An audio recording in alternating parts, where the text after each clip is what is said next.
Oh, Leave It to Beaver, we were talking off camera about those names that you were trying to recall in the Well, last I remembered tape. some of them with a little help. Gunsmoke, Jim Arnez, and it was Amanda Blake. I was thinking of Madge Blake. She was in the Beaver Show. Okay, And, thanks for yeah, clarifying and that. Thank you. I had the right name all the time. Okay, well, let's go back to Leave It to Beaver. We had just been talking about the pilot. Mm-hmm. Now, how long was it before you knew the pilot would go to series? Very soon. Very soon, because they asked me to come in. That was the spring, and they asked me to come in July and be photographed with the new cast. So Jerry and I were there with Hugh Beaumont and Tony Dow. And it wasn't film, it was just snaps of stills to see us all together. And that's when I met Hugh for the first time. So you never tested together with him before? I never worked with him before, didn't know him. No, he's gone now too. Yeah. How was he cast in the role? Do you know? How did he get the job? Yeah. I have no idea. Maybe he was one of the runner-uppers, I don't know. But they did take Max Showalter. Okay, can you describe your character for us, June Cleaver? Well, everybody has a different idea about her now because some people think she was namby-pamby. But I was talking to a man who was doing a dissertation for his degree, and that's the third one, by the way, that has been done that I know of about Beaver. And he said, no way was that woman a weak woman. He'd done a lot of studying. And she used to get teed off with the children. She didn't always refer to the father as far as punishing is concerned. But she was a loving, happy, stay-at-home mom, which I think is great. I'm not for every woman having to be out in the workplace. My mother was.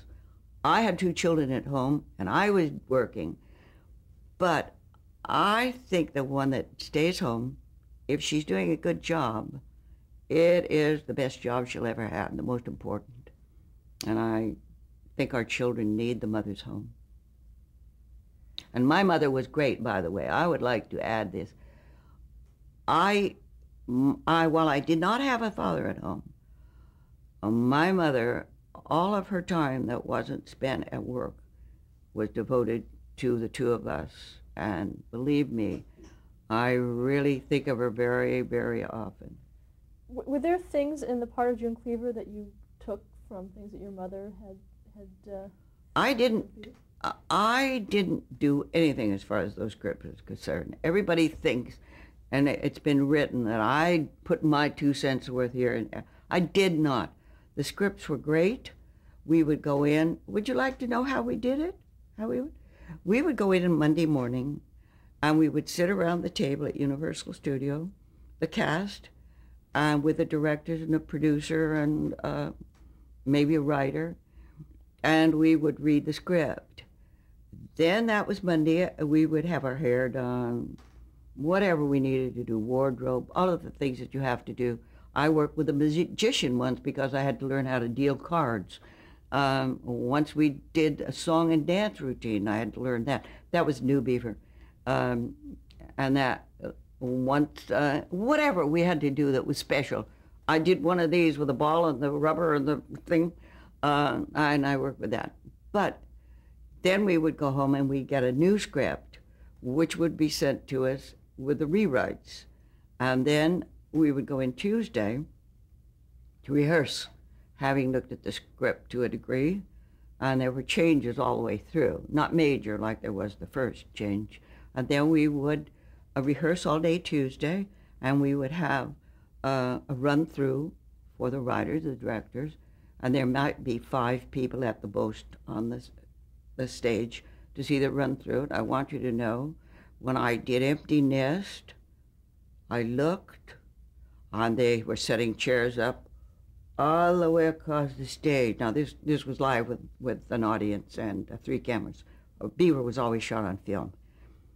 And I looked and I said, who's coming? And they said, the producers and the writers. I'm telling you, from our few little people that would see ours, you cannot believe how many people have making a living out of each half-hour show. Anyway, no wonder we look at so many commercials. But and then they would see the run through, make some changes possibly, and we would be working with the camera too. And then Wednesday, Thursday, and Friday we shot. Friday night we got a new script, went home with it, and started over. And we did that for 39 weeks straight through, with 13 weeks off in the summer.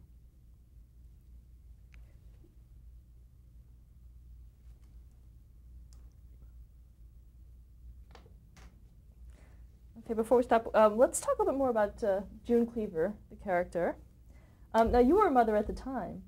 I was. I had two boys just about the same ages. Now, how did that reflect your character? Did you find yourself pretty much... Well, I probably helped. Don't you think when you have children, I think it helps being a mother to your TV children. And she was a stay-at-home mom, and I don't think because she stayed at home and didn't get out in the workplace. I was on a talk show the other day, and one of the actresses was talking about she wanted to have a flirtation or something with somebody else, and they said, "You can't do that, you're a mom." Well, she thought that was silly. I don't think you have to have an affair with the neighbors to be an interesting character. I think she was an interesting character. She showed a lot of love, and certainly her family loved her, and she was certainly concerned for them at all times, and wanted the best for all of them, and she knew how to make cookies. And she chopped a lot of vegetables. But I do think that she was more than one dimension. I think she showed a lot of emotion with her kids. Sometimes she was really teed off with them. Sometimes I remember breaking up a fight. I maybe need something to drink too. Breaking up a fight they were rolling around the floor, hitting each other. I remember getting in there and sorting them out. No, I can't say she was one-dimensional. I liked her. I wouldn't do anything to put anything that was disrespectful to her. Like I've been giving a lot of scripts, and it was funny because they were working off of June Cleaver, and June Cleaver was talking dirty, and June Cleaver was doing some strange things. I won't do those kind of things. I've made too many of those beavers. You know, not only did we make all of those, we went back 20 years later and made 105 more. So we got a lot of June Cleavers. Now, at the time, did June Cleaver exist in society, do you think? I mean, was she a reflection of society? Yeah. Oh, I think she was a reflection. I think more people stayed home, and I know today, and our television reflects it, that mothers have to go out and work. Some don't, but some do, and some go because they want the extra luxury. Some go because they have to make ends meet. And so my hat's off to them too. All I say is to spend your time with them, quality time.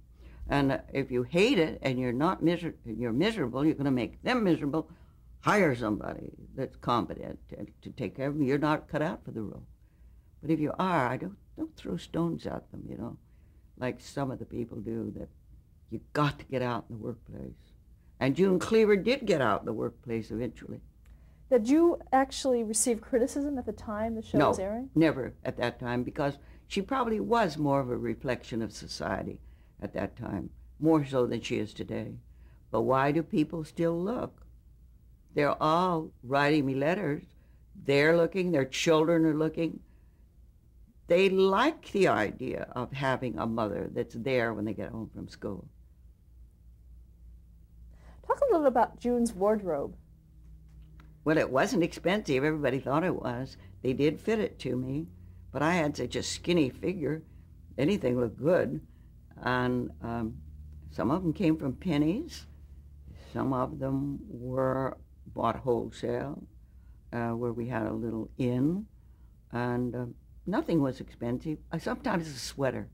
The sweaters might have been our most expensive item, but they weren't. And that's the only thing I think I added to this show, as far as putting my 2 cents worth in. I did not want the skirts to go way down to here, and I didn't want the skirts to go way up to here. During that time that we were making it, I cut it here, and it's surprising it was a good idea because it's not dated. They're just kind of there. What was your reasoning at the time? Did you have a specific I thought for reruns they'd look better. Did the staff feel that the show had a timeless quality to it? Did you think about reruns and that it might be a We thought classic? about reruns because we were going to get money. But no, we never dreamt it would last the way it did. That's an unheard of thing that it's gone on for. We started in 1957, ended in 1963, making 39 a year, and who would ever dream it would go on and on and on. I wish I did get residuals. They only paid 6 runs in those days, so they own it. Another aspect of the wardrobe was the trademark pearls. Do you have the story of how that Well, came I'm going to about? say this one more time. I have a hollow here. And so we always, at first it wasn't pearls always. Then it evolved into pearls because cameras and films were not the same as they are today. And they couldn't get it. It showed this big hollow. And so this put a shadow across it. That is the gospel truth. Not because I was cleaning the house and vacuuming in pearls. And why I was wearing, and Oprah Winfrey asked me this, and I thought, God, I love you, and I think your program is great. Couldn't you think of another question besides high heels and pearls? But anyway, high heels were because the boys grew.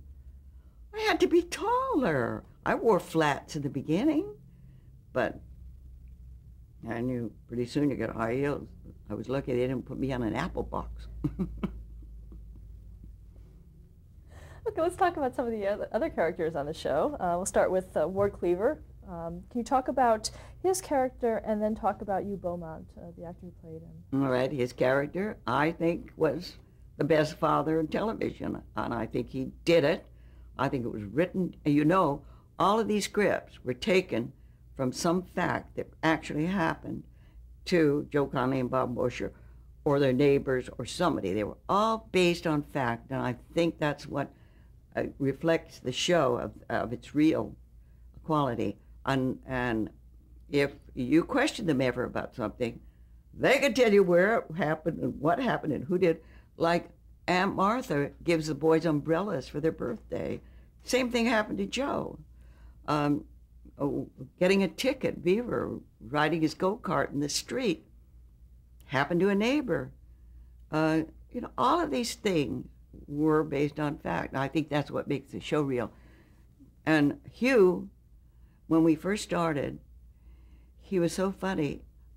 I knew I was right where I wanted to be. I used to lie in bed at night and I'd say, now what would I like to do? I want my children to be proud of it. I want them to be able to look at it. What would I really, and I used to dream about a show like Beaver. Don't think your dreams don't come true, because they do. So you better be careful what you wish for. And I truly and honestly, one day I'm doing the Beaver show, and I said, this is the show I always wanted to do.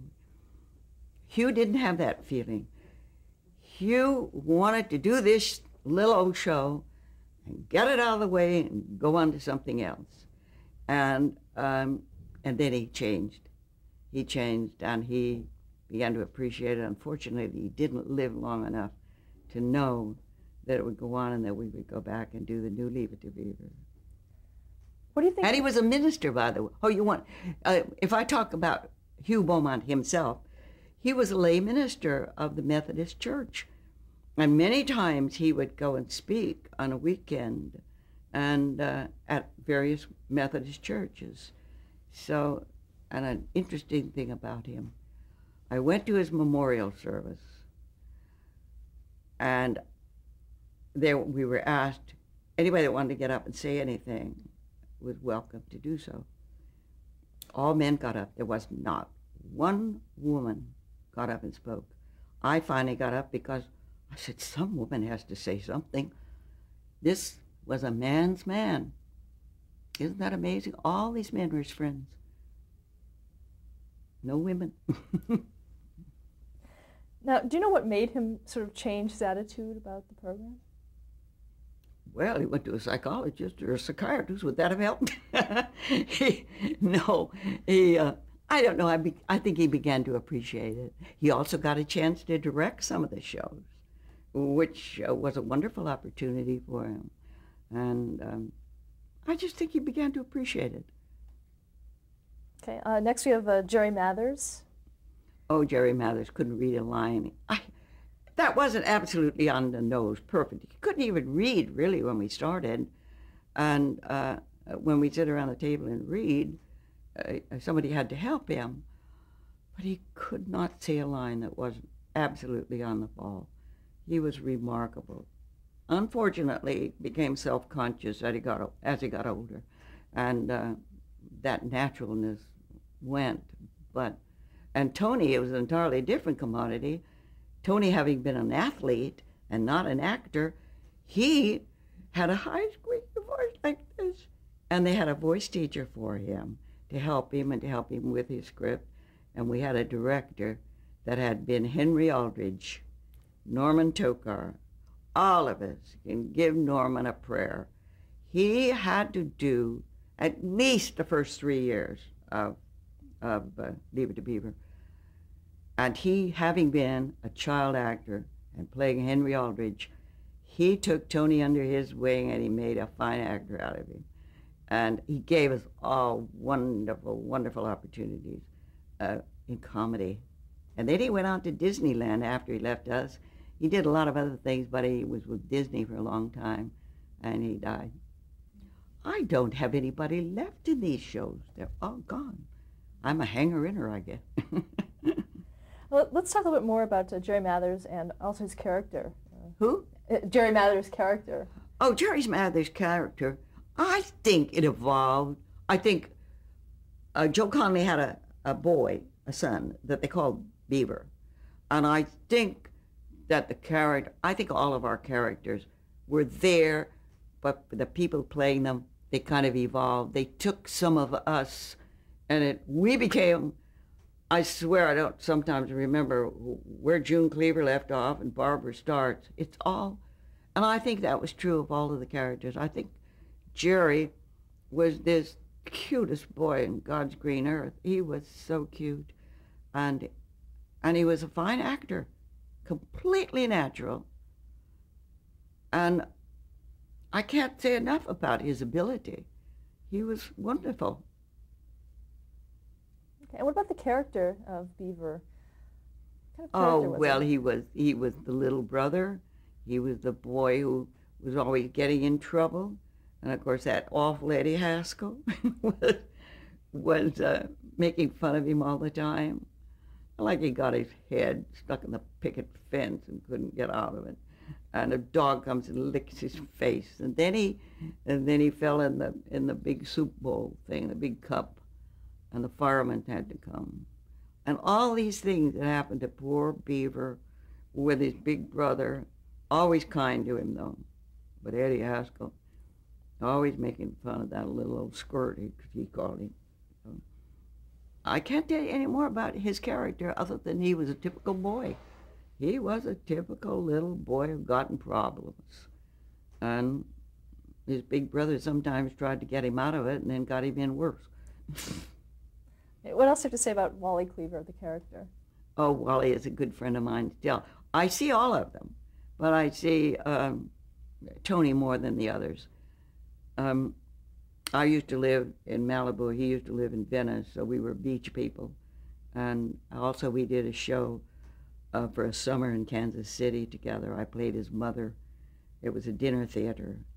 And would you believe it? I played a Jewish mama. And Neil Simon's Come Blow Your Horn. And Tony played my older son. And so we really got to know each other that whole summer. He and his wife Lauren. So we've stayed good friends. And Tony's character was the big brother. And then he got to the age where he was dating, and then we were worried. I got an episode where he was taking a girl out for the first time, and the prom. It was pretty typical, and almost everybody that you talk to says, oh, we got an Eddie Haskell in our household. Yeah. Okay, speaking of Eddie, let's talk about Ken Osmond as Eddie Haskell. Yes. That man is so good in that role. I'm telling you, I cannot tell you. And when we did the new Leave It to Beaver, he played the same character, only he played a shady contractor. Now, wouldn't you know, Eddie Haskell would play that. You know what he really was? He was a Los Angeles policeman, motorcycle cop, and was in the worst part of town. And he was really a nice man. I have to tell you one story. I went to their house for dinner one night. It was when we were doing the new Leave It to Beaver, and his children were big then. They were all rushing around getting dinner ready on the table. We sat down to have dinner, and that awful Eddie Haskell, sitting at the head of the table, said grace. Now, that doesn't sound like Eddie, but nice man, nice family. Boys would both be very successful, one's in veterinary school and married to a young medical school student, and the other one is an editor at Universal, working towards being a top editor. But that's what he chose. He graduated from USC. And Tony's son, he's fascinating. He had a son by his first marriage. Lauren's second marriage, Christopher, and he's in the fire department. It's what he always wanted to do, wanted to be a paramedic, and that's what he's doing. So they're all grown up, and I keep sending baby gifts. And How about Rusty Stevens as Larry Mandela? Rusty Stevens, we all love Rusty so much. He was so good in that role, and unfortunately they had to let him go because his mother was such a pain in the neck. She'd beetle up to their office, the producer's office, and, make demands and everything. So they finally let him go. Was there a problem with stage mothers on the show? That was the only one. That was the only one? Mm-hmm. But Stanley Fafara as Whitey. Whitey is, I didn't work with these kids that much. I worked with Eddie Haskell and, of course, the two boys that were my children, and some of them that came to the house. But when they were primarily in school, I didn't work in those scenes, whether it was a classroom, or they were in the halls or the lockers or something. So I didn't work with him that much. I worked with, of course, Lovey Rutherford. What can you say about Frank Bank, who played him? That's right. Frank Bank played it. Frank is entirely different from they're all so different, just like children in a family are different. Frank is, he loves to eat. Whenever he goes to traveling, he's already made reservations at the best possible restaurant, whether it's Europe or this country, and it shows. He wasn't called Lefty for nothing, but he's a stock and bond broker, and doing very well. And what can I tell you about Frank? He has 2 daughters, and his wife has 2 daughters, so he has a household of women. And yeah, they're all turned out to be just fine. It's rather nice. They may have had a few problems with their families, but not with me. I didn't see it, that's what I meant. Do you think that was pretty typical for child actors to all come out? No, because I was on a show with Jerry, a talk show the other day, and somebody asked him about, the difficulty of being a child actor, and he said, I loved every minute of it. And I think he did. He said, and it served me so well. I've had so many opportunities because of that role. And his family had to save his money, and he's been able to do things. And he had a good education. He graduated from Berkeley. And I was amazed. He was very happy he'd been a child actor. I'll tell you something, though. Those kids had the most normal life for an actor. They were in a small studio, which Universal was at one time back then. They put up hoops for these kids. to play basketball. They came in like at 9 o'clock, they went home at 5. And there was a social worker on the set. Those boys, if we were in the middle of the best scene or there was one word or scene, they very seldom said they could stay after 5. That's when Hugh and I did our close-ups after 5, talking to some script crew reading like this, and it was supposed to be Beaver or Wally. But when I did the new Leave It to Beaver, and I keep referring to that, and I know we'll talk about that later, those children, and those children were never sick. Wally and Beaver were never ill. They got home at a certain time. They played with their friends at home. They had a fine time on the set. They had to have so many hours for education, so many for working.